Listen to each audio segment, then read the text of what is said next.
What up? What up? Cecil is in the house. What's up, homie? All right. Let's go live. All right. So we're on Twitter.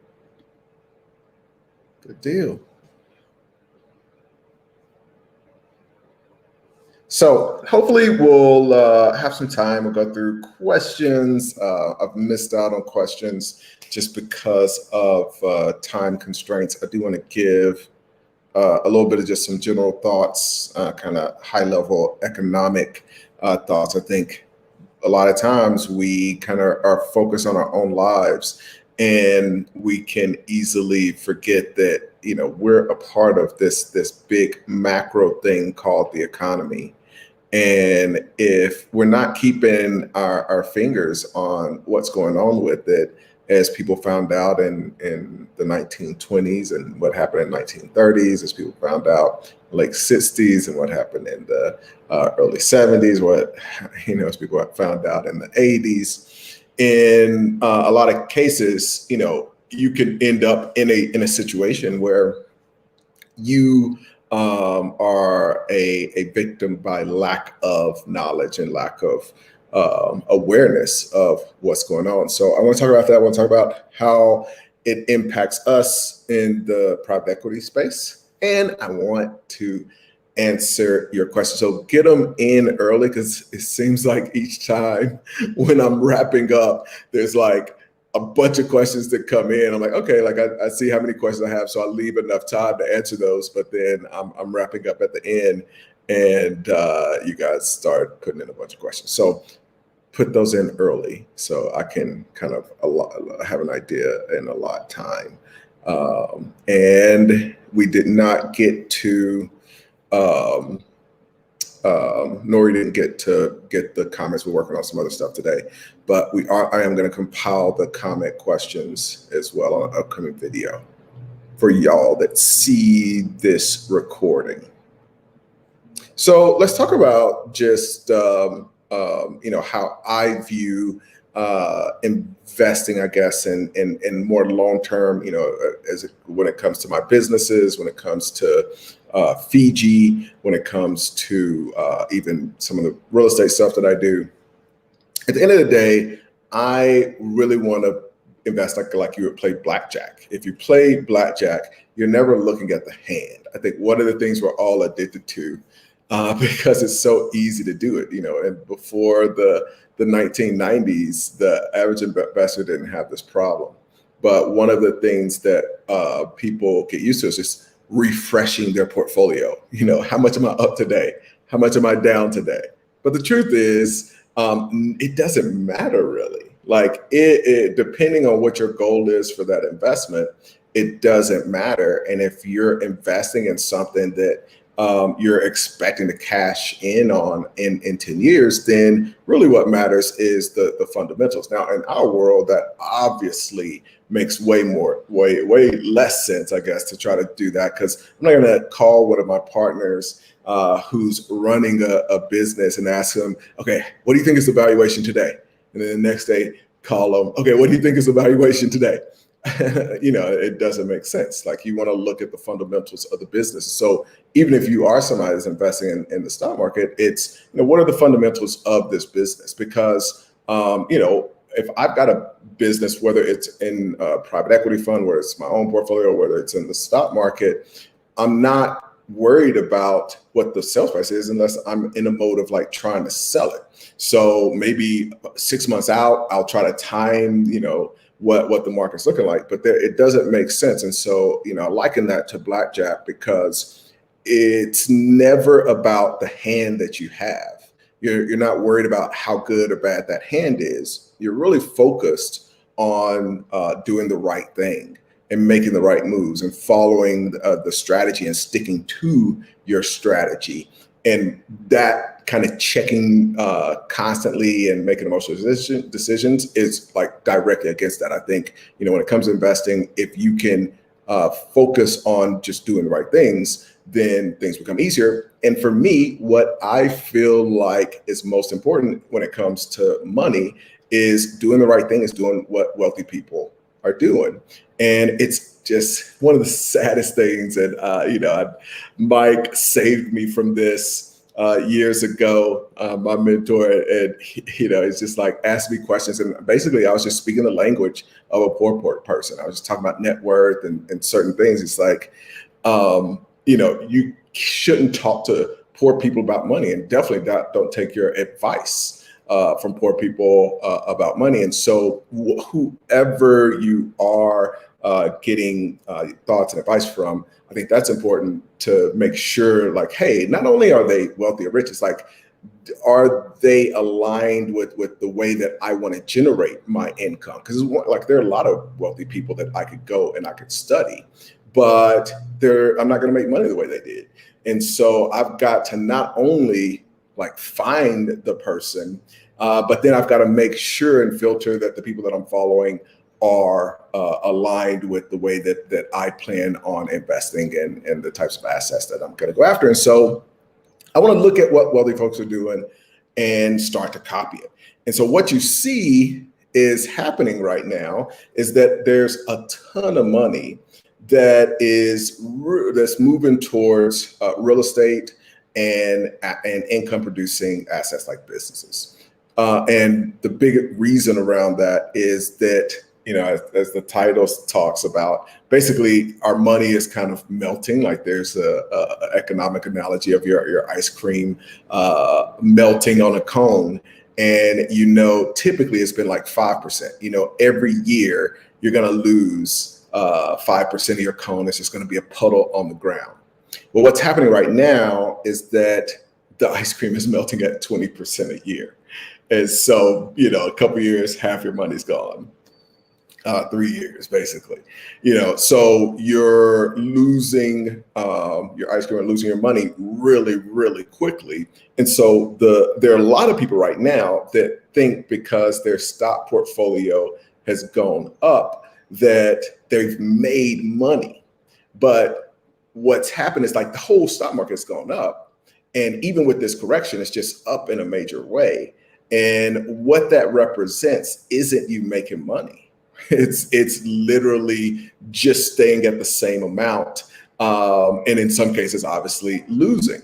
And so a lot of people who don't think about the amount of money that's been printed and all that, and don't understand that there's about to be some massive inflation, will think, wow, like I just made all this money. It's like, it'd almost be like you're in a class and you're getting 70s on your test. And then they do a test that's out of 200 and you get a 140. And you're like, dude, I'm freaking killing it, man. Freaking killing it. I got 70 on last test. On this one, I got 140. It's like, nah, dude, you got the same amount. So people have the same amount of money, basically on this kind of curve, but they feel like they have more. Just like the kid who has the 140, on a test, and it feels like he has more, and it comes down to just this cost of capital, which is represents the baseline of what other things are going to return, represents the cost of capital. Just based on like, if I've got a fund and my fund only generates 20% returns, and the S&P is also generating 20% returns, and that doesn't really make it money. If in addition to that there was also 8% inflation, then I really just lost my clients or investors money. And so what we're seeing is a big shift into assets that are going to generate money. And so here's the reason that's so important is if you have an asset that generates cash flow, that asset is going to keep up with inflation as far as the value. So that just keeps you even. You're not making any money, and you may even lose money depending on what happens. But where you will make money in the income producing asset is that income will keep up with inflation. So if you have an e-commerce store, slowly over time prices increase. You increase the prices of your, but everything will increase. I mean, even like they're talking about increasing the minimum wage, a little bit of that, and, a lot of this stuff is kind of complex. So I won't get into the weeds, but a little bit of even the increase in minimum wage. It's like, we just printed trillions of dollars. And so that minimum wage is worth way less. And so the really sad thing for the average, not even minimum wage, just like salaried person, is that they're right now earning dollars, doing more work, but that dollar is just literally worth less money because of the fact that there's more of those dollars in existence.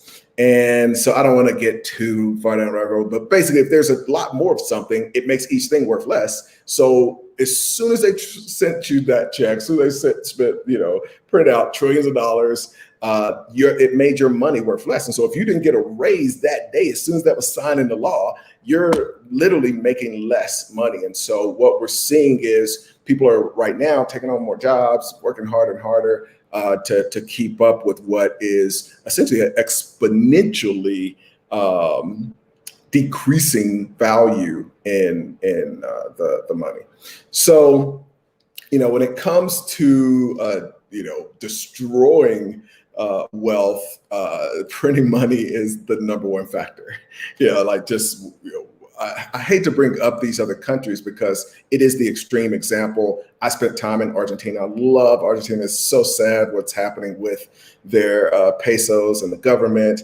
And people bring up Zimbabwe and all this, but it does that's when it's the end of the world. But it's almost like this horrible situation when you have a big portion of the population that's going to suffer in a situation like where we're headed, but the wealthier, I just shared a summary of this on my Instagram at ace.chapman if you want to see the visual of it. But it's they're pouring money and giving money to poor people, but it's all going back into the bank accounts and the portfolios of wealthy people. So there's going to be a lot of that. But the reason that I want to push more than I have ever before on the concept of acquiring cash flowing business is, number one, it is a interesting time to kind of get in front of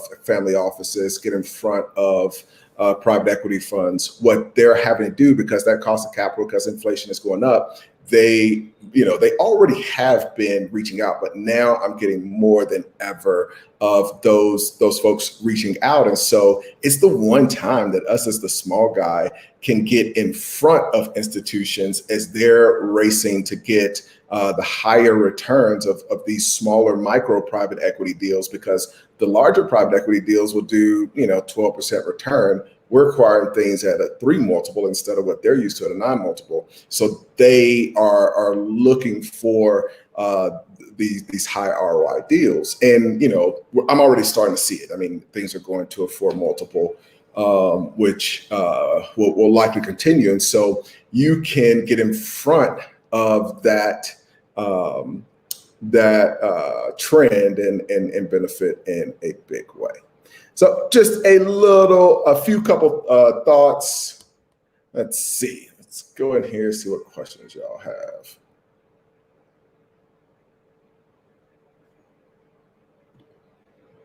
All right.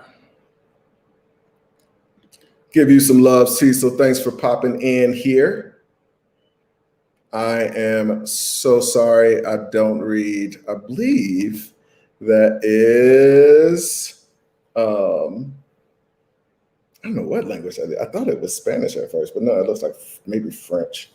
Darius, what's up? I know I think I missed your question, so I'm glad you're able to pop in.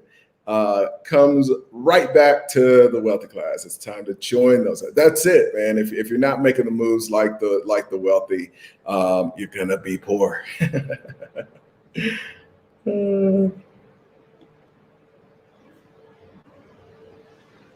Okay, so by the way, is the Dealmaker Academy an annual fee or a one-time fee? So one of the cool things that I started to do a few years back before even selling Dealmakers Institute is I started to negotiate that deal. So like kind of what we decided to do is like after it is a process to get approved to get into the program.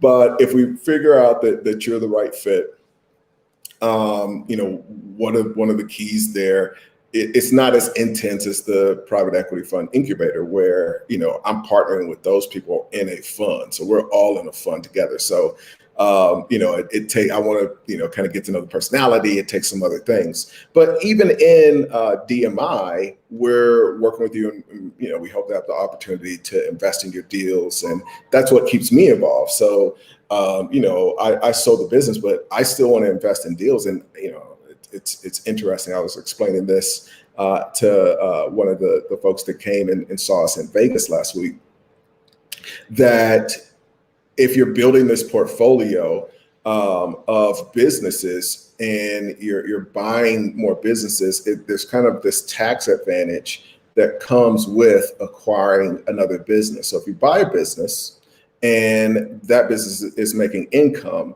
one of the most tax advantaged things you can do is acquire another business.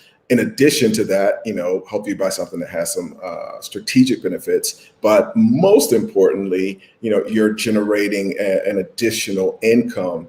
And that's what I'm seeing, where even with these family offices and just other businesses that are looking to grow their income to prepare for this massive inflation that's coming, that's a strategy that's used. And so for me, when it comes to DMI, I'm always looking for, I'm always looking for deals to invest in, and it's a lot of fun. We talked about a couple of different deals that DMI guys are doing at the DMI meetup we had in Vegas. And, during that mastermind, there's a child care deal that multiple other past members and current members are investing in. What else? There's another very interesting deal that's not coming to mind right now. But I loved, interesting kind of spa business. But there are a lot of businesses that, they've made it through Corona, and they're like, oh, I'm done with this. I've put in, and you have older folks, just there's so many opportunities. I can't express to y'all that now is definitely the time. It's all good. I'm looking for a Black man like yourself, someone that looks like me, to teach me the acquisition game. Absolutely. So, I'm still involved, still active, and still invest in the deal, still teach on the calls. So, absolutely, reach out.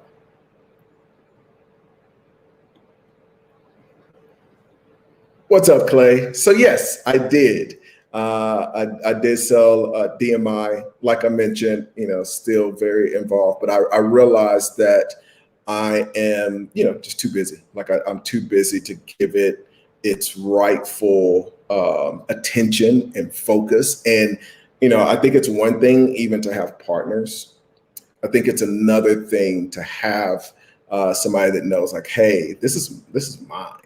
This is my responsibility to make sure that we're keeping it as innovative as possible, that we're impacting the lives of folks, and it just like you take our recent event in Vegas, that event wouldn't have happened if it was up to me to coordinate everybody and pull it together, and we got Corona. It just, when the current owner Curtis brought it up, like, hey, maybe we could pull off an event. I'm like, dude, we got 1 week to try to get all that coordinated. I don't know, but if you want to try to pull it off, I will be there, and I will definitely be a part of the mastermind. And so those kinds of things, and then even the main reason that I kind of have been doing some more videos over these last few days and trying to pour into you guys and answer questions and all that is it was just really refreshing, really great, really cool to spend some time with folks and to see the impact on their lives that DMI has had. And so I think once you get in person, it's one thing for somebody to send you an email. Shout out, I have gotten some really awesome messages. There is somebody that Nori sent me that I want to give a shout out to, because this is how you do it. So for my emails, I don't get the emails would go to one of my assistants. But if you do something like this, so there's a guy, Craig Williams, who sent a $50 Starbucks gift certificate. And I appreciate it. I don't need the $50, but his message was sent to me. It was like, yo, like this is a thing for you, a gift for you. So of course, they're going to send that to me. And so he gets put to like the top of the list because I definitely just appreciate the thought. Like it's not about the amount of money, it's not about any of that. And, I'm not even encouraging you guys to do that. It's just to say that, he made it through the phrase. So I definitely will have to reach out to him this evening, thank him for the gift card, and make sure I answer whatever his question was. But I think that, and I think that was his note. I think it was I was taught to not only invest in myself, but invest in relationships. Please accept this token of my gratitude. And so, those kind of things are awesome. It sets you apart, but it also just, it's great to get those kinds of things, which happen to come in today, but getting in person with folks and hearing, just how the strategies and those kind of things have changed their life is, it's invaluable. But I think bigger than that was for me seeing them help each other, because we kind of did this mastermind where they could talk about, any obstacles they were having, but to see the things that they've learned, and then they start to innovate on the ideas that we teach them and come up with other ideas to help each other out. That was more beautiful than anything. So a lot of fun. There it says, awesome.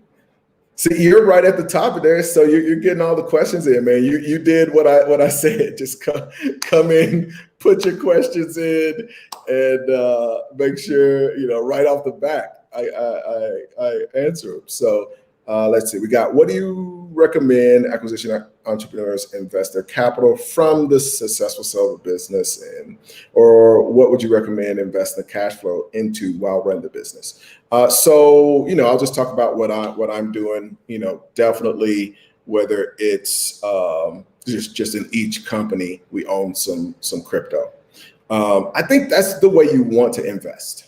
The way you want to invest is you want to have a cash flowing business, and then you want to take the cash flow from that business and buy other assets. Now, one of the cool things that happens is a second strategy that we have is taking cash, buying covered calls, or buying stocks that we want to use in a covered call strategy. And then that creates an additional income for the business. So now, in addition to the business's income, in addition to having these other assets, you're selling these covered calls, whether it's a monthly basis or every couple months or even 90 days. And so now, on a quarterly basis, you've got an additional stream of income. So that does a couple things, that obviously gives you more money to buy more stock, to do more covered calls.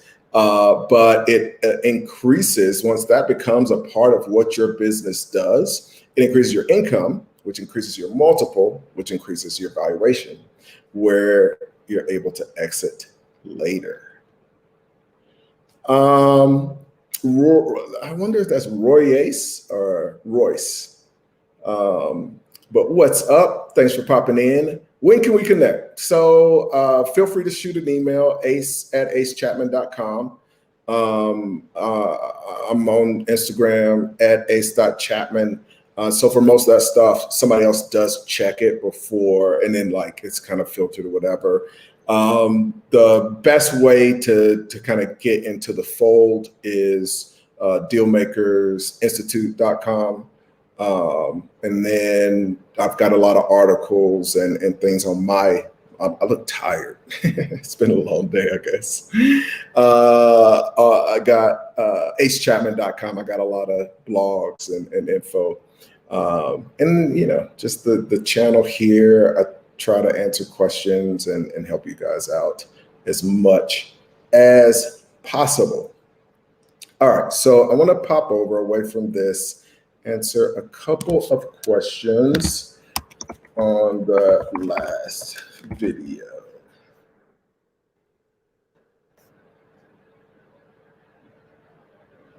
Actually, I'll do it here.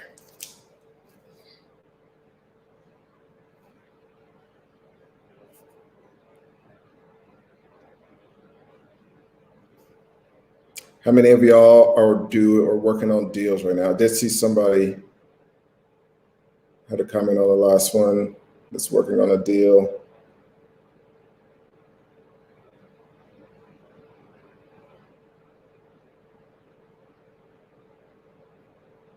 I will come back to y'all's questions on the live as well.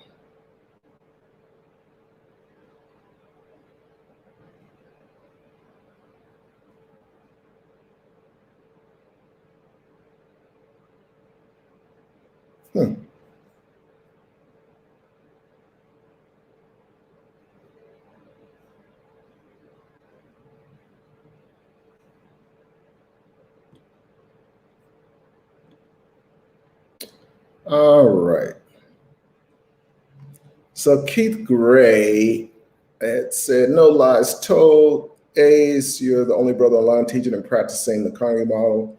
Your content has been valuable. This is what I love, just hearing you guys that are taking action. So this is when Keith Gray started a private equity firm. It's focusing on senior housing, which I love. I'm an investor in several, real estate projects here in South America, and then in a few different cities in the U.S. Then he launched a fund for some commercial real estate. He talks about missing out big. He's tried to sway some close friends to start to get into some of this stuff, but it scares them. It does. It scares them. So, it's one of those things where this is a little bit different, but I feel like personally, that's where you want to be. You want to be in the place that most people are scared to go, because that's where the most opportunity is typically. All right, I'll come back over here because these are starting to build up a bit. Very cool name. I won't even attempt to say it, but it looks cool. So it says, hi there, thanks for what you're doing. I'm trying to do the same PE model, but we'll be using 85% SBA loan instead. I am a fan, and one of the tough things is having so much content. I've got like 400 videos. Having so much content out there, there's just times where things are going to change. And so for a long time, the SBA deal was just a bad deal between the interest they were charging and the difficulty and everything. Right now, it is the best deal. Like, you should do SBA deals. So he says, I want to do a SaaS roll up. What do you recommend about the deal size for a platform? It's more important, especially when you got 85% financing, more important. And this is the important thing with SBA. Much more important than the deal size, more important than it being something you're passionate about, any of those other things. What matters is the longevity of the deal, because SBA becomes a nightmare if the business goes out of business. So all you care about, whether it's a $200,000 business or a $2 million business, you don't want that business to get in trouble.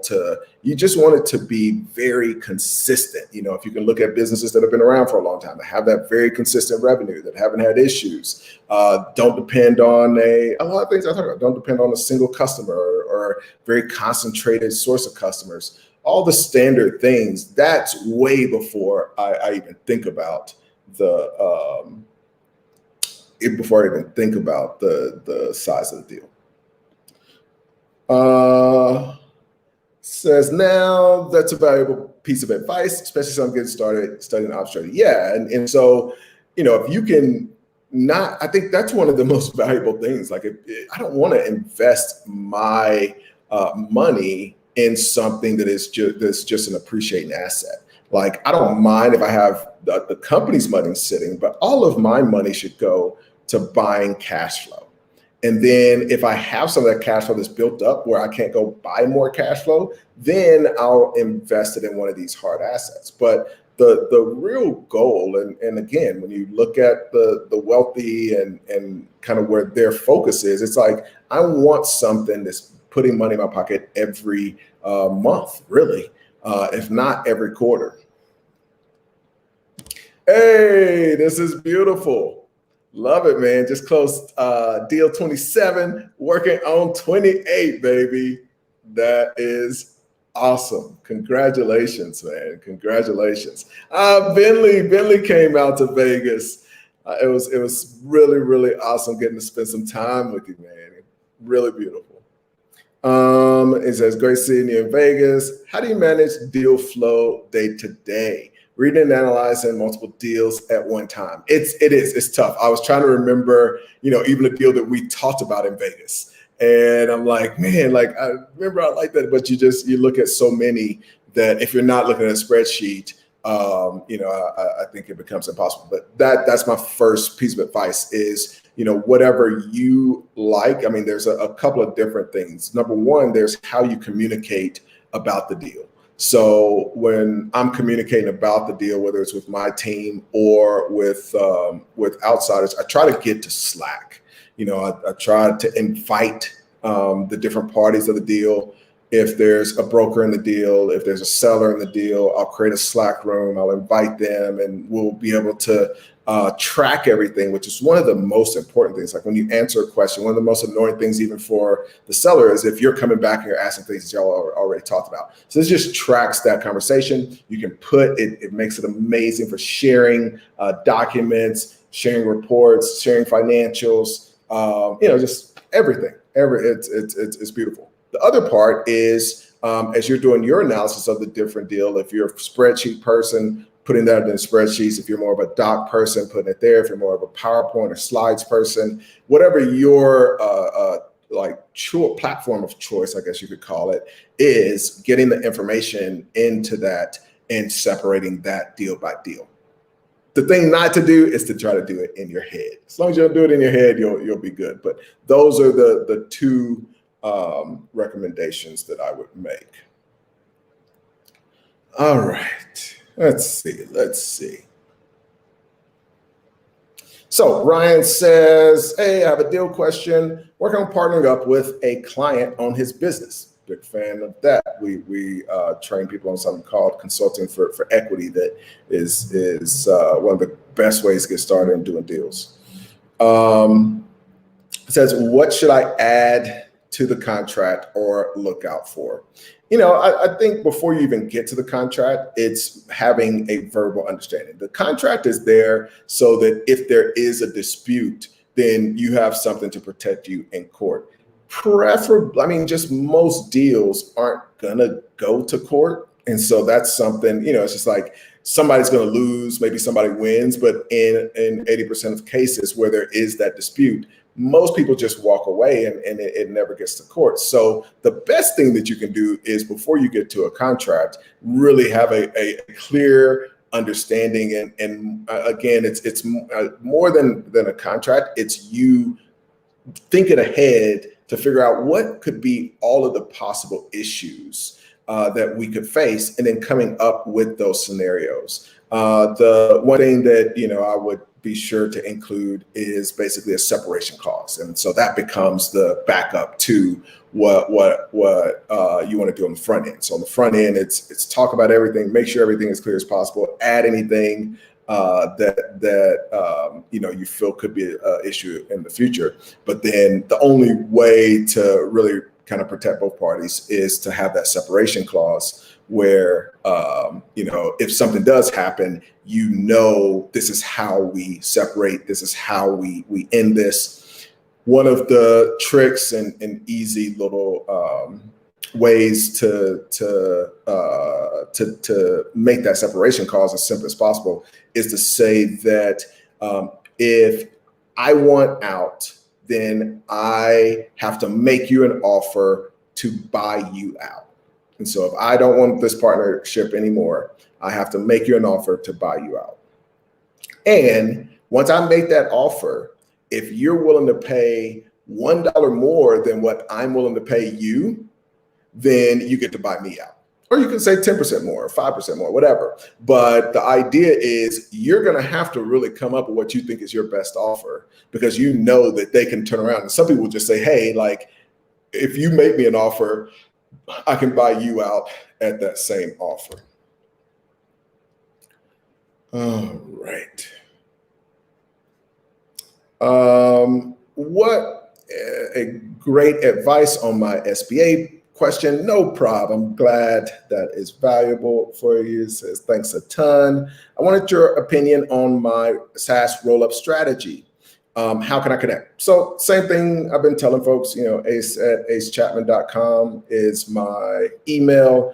If you want to get into the fold, join Bentley, who's here, popped in here, and he's in DMI.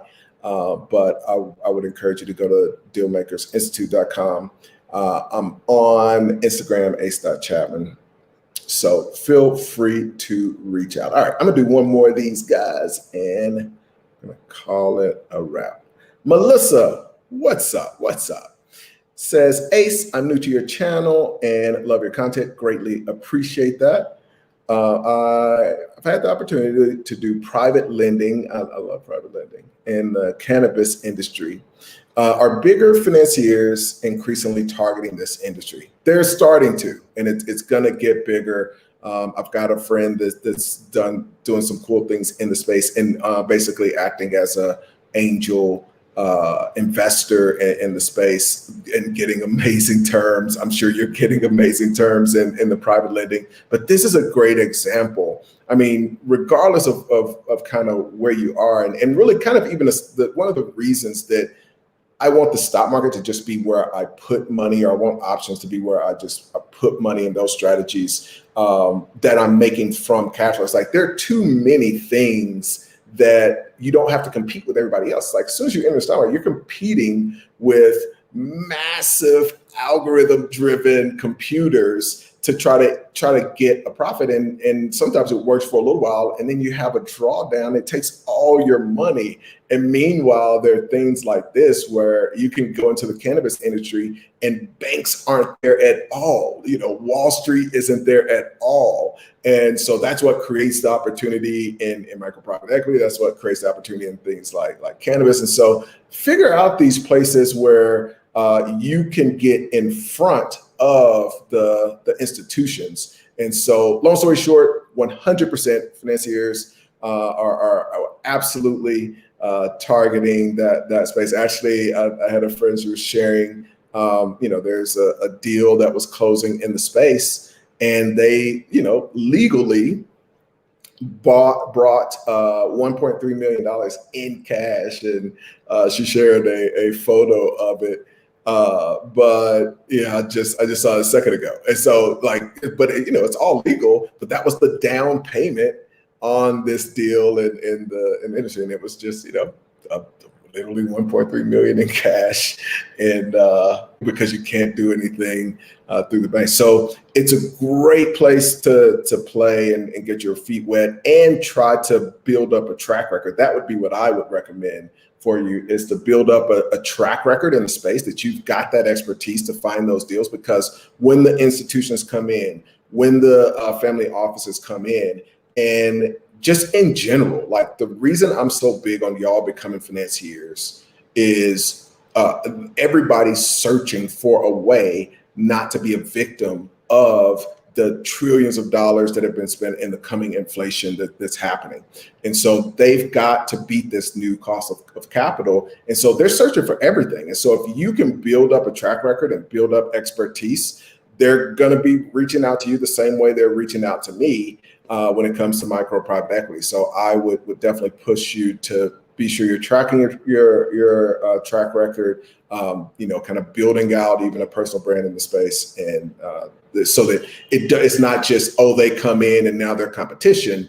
You want to be the go-to person that they come to as an expert as an experienced player, as somebody who has the connections and all that. So it's just plug and play. So as you're doing your deals, make sure you're putting together SOPs, kind of some of the other things I talk about just in general and running a business and treat it like a true business. Awesome. Thank y'all for popping in. Very welcome, Ryan. Thanks. Thank you for the great questions on the SaaS roll up. I hope y'all are making some things happen out there. Now there are more opportunities than ever, and there's more reason than ever to really get aggressive. So thank y'all for popping in.